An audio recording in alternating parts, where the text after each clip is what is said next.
Yeah,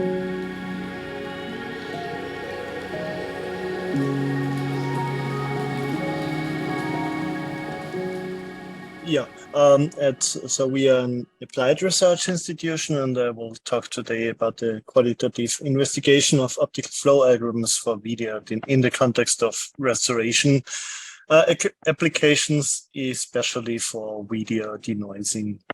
So we make it big. So optical flow, just as a reminder, is the pixel-wise motion field between two images. So you have, for example, two consecutive frames in a video, and you want to calculate for each pixel where its position is in the next frame. It's a quite low-level task, but it has a lot of applications where it is used as a component, and the quality of the optical flow is crucial for good result. For example, in object tracking, you need a good optical flow, otherwise you might lose the track of your object throughout the video. And also for denoising and super resolution, because these video denoiser super resolution approaches usually are motion compensated. So neighboring frames the motion is, they are registered with respect, for example, to the center image, so that the image content, which is the same, is on the same place. So it's compensated for local or global or camera motion. The focus of this secondment by me was to investigate how well the standard optical flow algorithms perform in a qualitative way when we are integrating it into a state-of-the-art video denoising algorithm. So for here, we take into account both the classical optical flow algorithms like TVLNs, which is variational based. And we take also a look, of course, into recent deep learning-based algorithms like the Raft algorithm, which is quite popular, and also BMVC. Yeah, the tests are done with our own wavelet-based video denoising algorithm. So that's an algorithm I developed a couple of years ago. And at that time, wavelet-based methods were still, state of the art, and they are even now they are performing quite well. These video denoiser is integrated into the film restoration software Diamant by our partner HS-Art. So this film restoration software is well known and is sold so many post-production companies and broadcaster archives are using it. And it's so here for the comparison, we are looking at the sort of a simpler version of the algorithm without all the safeguards, because we have a lot of safeguards there, and with them the comparison in terms of motion artifacts, motion compensation artifacts would be much more difficult. Yeah, so and so HS-Art was the host for this virtual secondment. They are an associated partner in AR Media.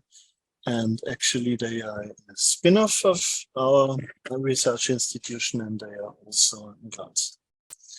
So the optical flow algorithms I took a look into is, first of all, the TVL1 optical flow algorithm. It's very popular. It's in the OpenCV, and it's based on variational calculus. And it's from Technical University of Graz. Then we have a GPU implementation, and it's quite fast. Then the dense inverse search, this optical flow algorithm. So we have it on the CPU, and it runs on the CPU, but still it's quite fast. Its runtime efficiency is good, and it's available in the OpenCV library. Then we have the NVIDIA optical flow algorithm. So that's the NVIDIA optical flow SDK. That's very fast, and it's running on the hardware of recent NVIDIA GPUs. So you need Ampere or newer. Yeah, and then we have some deep learning based optical flow methods. First of all, the Raft method is a recent deep learning based method, and on the benchmark data sets like on Middlebury or Sintel, it's one of the best optical flow methods. Then we tried out also the BMBC algorithm. That's actually an algorithm for frame interpolation, but you can, as you can set the interpolation time to any time, you can use it also as an optical flow algorithm. It's really slow, even on the GPU. And then we have the live optical flow method. That's a recent method which is explicitly designed to be robust against a large motion or large brightness variations in the content. So the experiment setup was like that. We have, as I said, this two-phase video denoiser, and without the safeguards. And here the phase one is a sort of temporal wavelet denoising, motion compensated, of course, using so-called semi-local shrinkage functions. And in the phase two, it's we have temporal fusion within the 3-frame sliding window. So that's a sort of motion compensated averaging along the temporal axis. Both phases, in both the phases, the neighbor images are motion compensated via optical flow. And so what we are changing is the optical flow algorithm. The other things we leave the same. Yeah, and the qualitative experiments are done with different kinds of content. Content only with local motion, like when the scene is static and only a person is moving, or a fast motion, so a fast camera pan. We have also tried out content with heavy noise and content where there are strong flicker or brightness variation. So here you can see typical result for video sequences with fast motion. On the top, you have the two images, so the current and the next frame, where the motion is calculated. And then on the left column, the 3 images are the denoiser results for optical flow with TVL1, the top one, and dense inverse search, the middle one, and NVIDIA hardware flow on the bottom. And here, so these are the non-deep learning based optical flow methods. When we take a look at the TVL1 result, so the second row on the left column, we see that the background, the graphs, is quite blurred out. That's a typical artifact when the optical flow cannot match the fast motion. So then the registration is not done perfectly, and due to the temporal averaging, the content is blurred out. So the TVL1 is not able to, does not perform well for fast motion. So it's a fast camera pen. This algorithm, Dancing with Search, performs quite well. And also the NVIDIA hardware flow, also good result.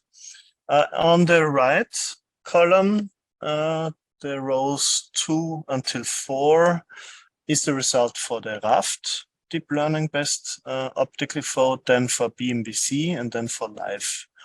And what we can see is that Raft creates a so-called halos.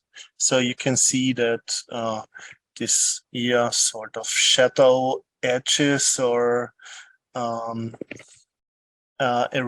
the previous person boundaries. So this is so these are the more or less occlusion areas, and Raft performs actually very poorly in areas where there's occlusion or disocclusion. And that's also because in the training process, I think these areas are not taken into account in the ground truth, so Raft simply doesn't care at all what it's gonna do there. Of course, that's bad. In this application context, then the BMBC algorithm performs quite well, actually, but it's really, really slow. And the live algorithm, yeah, it's a bit of a mix. There are some halos there also. Yeah. So due to time constraints, I cannot do that for also the other classes of content type. I have their FTC paper where for each content category there is sort of this qualitative comparison. But what we can see from all this qualitative inspection is that there is no real clear winner for this application context.